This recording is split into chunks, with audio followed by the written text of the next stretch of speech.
In today's video I'm going to show you how to make a meatloaf, and it's actually very simple. So all we need to do is place 750 grams of ground beef into a mixing bowl. Now this is not the leanest ground beef, it's something with quite a bit of fat. This is 15% fat, and that's exactly what we want for this recipe because it really helps bind everything together. And then add in 50 grams of panko breadcrumbs.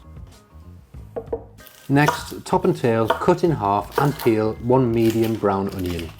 And then peel 3 cloves of garlic. And then we're going to use a box grater, the large side of the box grater, to grate it directly into the bowl.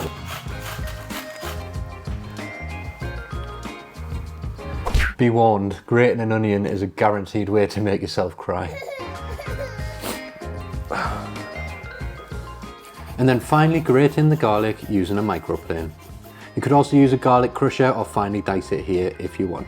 Crack in 2 whole eggs, followed by 6 milliliters of Worcestershire mayonnaise, ketchup, and wash your sister's sauce. Did you just say wash your sister's sauce? Followed by 6 milliliters of Worcestershire sauce, 2 grams of dried parsley, 1 gram of dried thyme, a pinch of salt, and a good grind of black pepper. Mix everything together well until it's fully combined and feels sticky to the touch. And now that we've mixed everything through, we need to really get in there and scrunch everything together until it all comes together as one piece. And the best way to do that is to use your hands. So if you're a little bit squeamish, use gloves. Make sure you wash your hands and just get stuck in.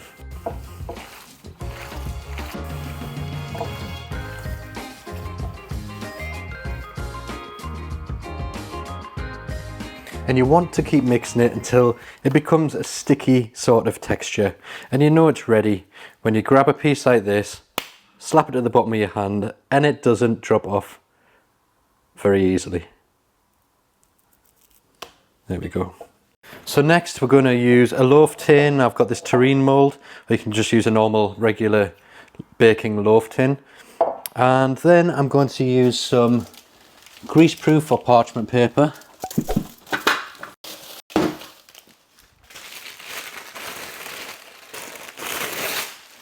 Scrumple it up and place it into the loaf tin.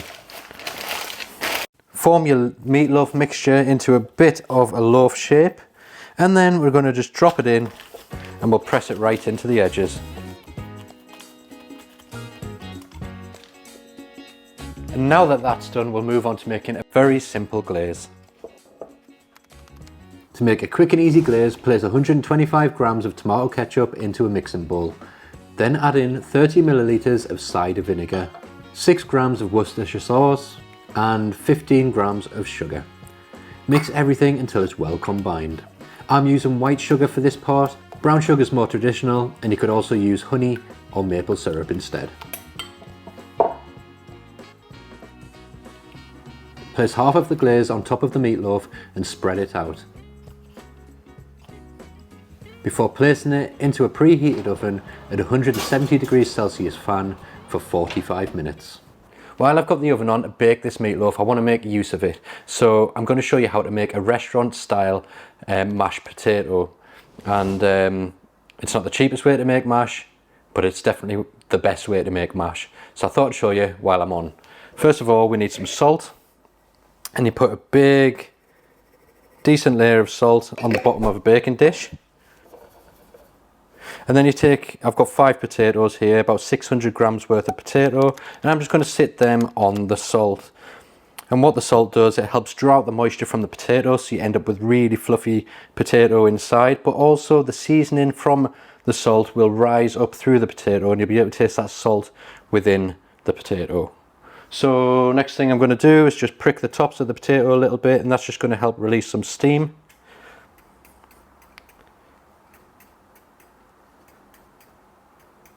And we're just going to place them into the oven and let them cook while we bake our meatloaf.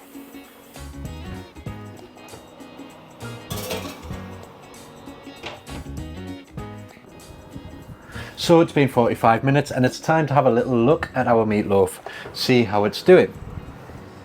So what I'm going to do at this stage, I'm going to take the meatloaf out. And you'll see that it has shrunk in and lots of fat has come out of it. So I'm going to remove it from the loaf tin now and place it onto a baking tray. And then we're going to add the rest of the glaze it all over and place it back in the oven for a further 30 minutes to finish off.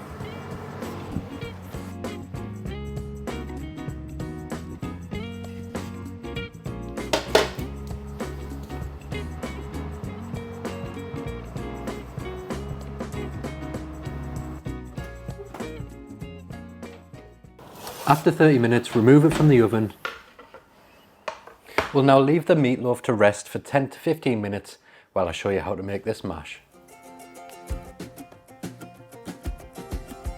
Now that your potatoes are fully baked through, remove them from the oven and place them onto a chopping board.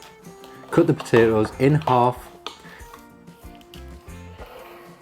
and then get a bowl ready with a sieve over the top. Scoop out the potato from the skins and place them into the sieve, and using a plastic scraper, press the potato through the sieve until you've completed all of the potato.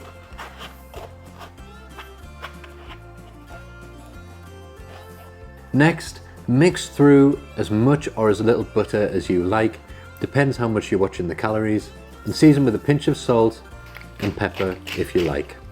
Mix everything together until the butter fully melts. And I guarantee that this will be some of the tastiest mashed potato you will ever eat.